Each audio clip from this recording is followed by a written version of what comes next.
So I wanted to try out the Dollar Tree SASSY+CHIC 100% acetone polish remover. I had on blue polish and a light coat of glitter on my nails when I decided to take this off. They were chipping. They look terrible, I know.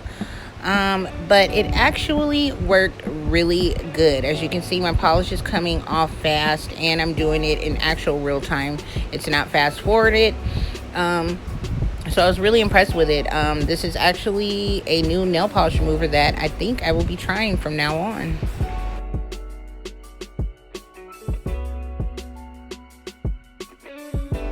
If you guys do go pick this up, make sure you look for the blue label. The blue label is the 100% acetone, not the red label.